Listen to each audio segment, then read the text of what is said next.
আজ আমাদের সঙ্গে রয়েছেন সংস্কার কমিশনের সদস্য, লেখক ও রাজনৈতিক বিশ্লেষক ডাক্তার জাহিদুর রহমান।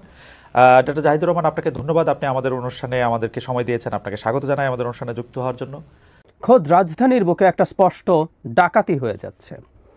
জনকণ্ঠ পত্রিকাটি দখল হয়ে গেছে, কিন্তু মজার ব্যাপার তেমন কোনো উচ্চবাচ্য নেই। সরকারও একরকম সায় দিয়েছে বলা যায়, এবং এটা এক ধরনের যৌথ প্রযোজনায় হয়েছে। এনসিপির একজন নেতা, প্রধান নেতা হিসেবে এখানে আছেন বলে জানা যাচ্ছে। বিএনপির নেতা আছেন, যদ্দূর জানা যায় কোনো এক নেতা স্ত্রী আছেন, আমি রিপোর্টে যেভাবে দেখলাম, অনেকের লেখায় যেভাবে দেখলাম। জামায়াতের নেতা আছেন এবং ডিজিএফআই এর একজন অবসরপ্রাপ্ত কর্মকর্তা আছেন।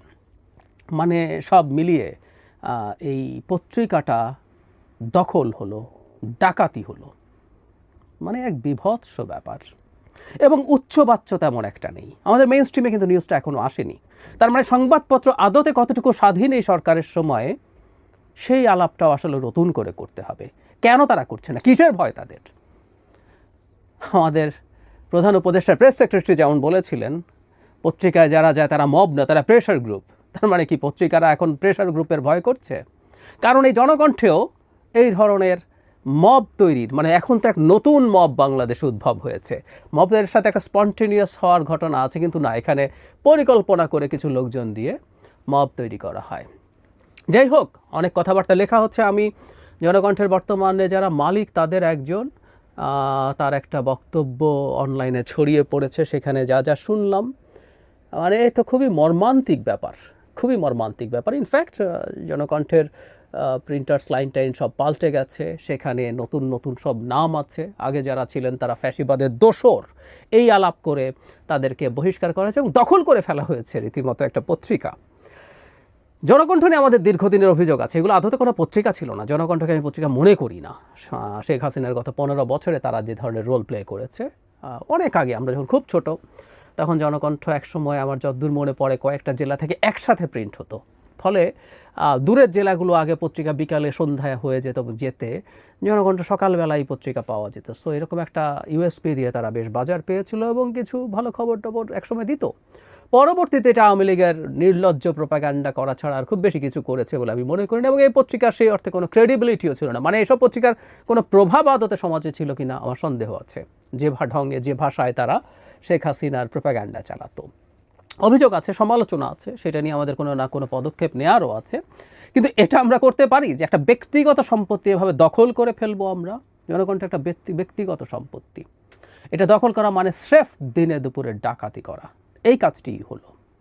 আমরা শেখ হাসিনা যাবার পর মিডিয়া এবং সাংবাদিকদের প্রতি কী ধরনের ব্যবস্থা নেওয়া হবে সেটার কথা বলতে গিয়ে আমরা দ্বিতীয় বিশ্বযুদ্ধোত্তর পরিস্থিতিতে জার্মানিতে পত্রিকার উপরে নেওয়া ব্যবস্থা, বা রুয়ান্ডান জেনোসাইডের পর ওখানে একটা রেডিওর বিরুদ্ধে ব্যবস্থা, এসবের আলাপ করি। কিন্তু একদিন হয়তো বিস্তারিত কথা বলবো। মানে ওই দুইটা জেনোসাইডের সাথে শেখ হাসিনা বাংলাদেশে যা করে গেছে, এটা তো জেনোসাইডই না, জাতিসংঘের সংজ্ঞা অনুযায়ী অন্তত জেনোসাইড না। এখানে ক্রাইম এগেন্সট হিউম্যানিটি হয়েছে, অনেক মানুষ মারা গেছে। কিন্তু আমরা রুয়ান্ডান জেনোসাইড আর হলোকস্টের সাথে তুলনা করে যদি বলি বাংলাদেশেও পত্রিকা বা মিডিয়ার বিরুদ্ধে সেই ব্যবস্থা নেওয়া উচিত, আমাদের বোঝাবুঝির সমস্যা আছে। আসলে ওখানে শুধুমাত্র ফ্যাসিস্টের পক্ষ হওয়ার কারণে না, রুয়ান্ডাতে থেকে ফ্যাসিবাদও ছিল না, কিন্তু ওগুলো জেনোসাইড ঘটানোতে তারা এই ধরনের রোল প্লে করেছে বলে সেই বিচারটা হয়েছিল।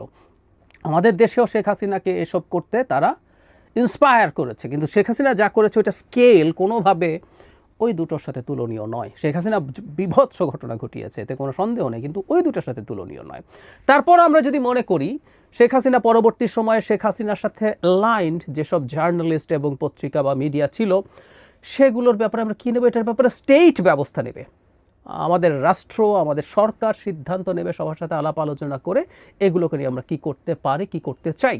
সেটা যদি হয়, সেটা নিয়ে ইভেন প্রয়োজনে করে নতুন আইন প্রণয়ন করা হতে পারে। এখন আইন না করে আমরা খুব দ্রুত একটা অধ্যাদেশ জারি করতে পারি, সেটার ভিত্তিতে আমরা ব্যবস্থা নিতে পারি। তাত্ত্বিকভাবে বলছি, যদি আমরা মনে করি যে এসব মিডিয়া জাতীয়করণ করা হবে, তাহলে সরকার টেক ওভার করবে। টেকনিক্যালি বলছি, আমি আলোচনার খাতিরে বলছি।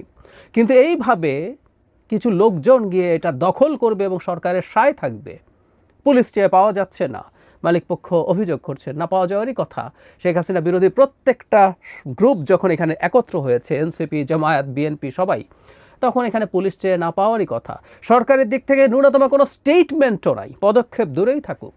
একজন তথ্যমন্ত্রী আছেন, তথ্য উপদেষ্টা আছেন, ছাত্র উপদেষ্টা মাহফুজ আলম, অনেক কিছুতেই ষাট করে ফেসবুকে স্ট্যাটাস দিয়ে দেন, এখানে দিচ্ছেন না, অথচ এটা তার মন্ত্রণালয়ের অধীন। তিনি যদি এটাকে সঠিক মনে করেন, সঠিক বলে স্ট্যাটাস দিতে হবে, বা সরকারকেও বিবৃতি দিতে হবে যে না, এখানে সঠিক কাজ হয়েছে, তাই তারা কিছু করছেন না।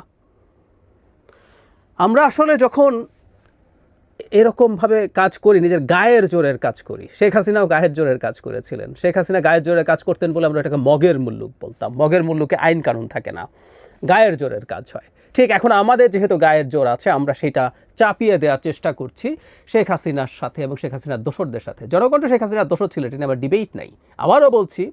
কিন্তু তাই বলে জনকণ্ঠের সাথে এই আচরণ করা কোনোভাবেই নেওয়া যায় না, কোনোভাবেই নেওয়া যায় না। এবং এগুলো বহির্বিশ্বে বাংলাদেশের ইমেজকে প্রশ্নবিদ্ধ করবে সিরিয়াসলি। এবং শেখ হাসিনা যে ন্যারেটিভ উৎপাদন করতে চান, ইন্ডিয়া যে ন্যারেটিভটাকে ফিউল করতে চায়, নিজেও তৈরি করতে চায়, সেগুলো প্রত্যেকটার সাথে এগুলো এক একটা যুক্ত হয়ে যাবে। না হওয়ার কোনো কারণ নেই, হওয়া উচিতও। এই মগের মুল্লুকের মতো কাজ এখানে কেন হবে, কেন হতে পারবে? আমরা তো শেখ হাসিনার বিরুদ্ধে এই কাজগুলো সবসময় সরব থেকেছি এসব কারণে। ধরে একটা মিডিয়া বন্ধ করে দেওয়া, দখল করে ফেলা, এগুলো শেখ হাসিনার সময়কার চর্চা ছিল। তখন এক ধরনের ট্যাগ ছিল, ও পাকিস্তানের দোসর, রাজাকারের দোসর, এখন ফ্যাসিবাদের দোসর বলে আমরা একই রকম কাজ করার চেষ্টা করছি।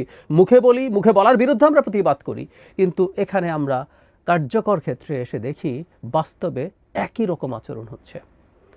এই বিভৎসতা আমরা কোনোভাবেই নিতে পারি না। এবং এটা আরেকটা জিনিস আগে একটু বলেছিলাম, আবারও বলি, প্রমাণ করলো বাংলাদেশের মিডিয়া এখনও কতটা ভীত হয়ে আছে তথাকথিত প্রেশার গ্রুপ, প্রেস সেক্রেটারি যেভাবে বলছেন, বা আমরা যেটাকে মব বলছি, সেটার ভয়ে, যে তারা এই রকম একটা ঘটনা নিয়ে বাংলাদেশে কথা বলতে পারছে না।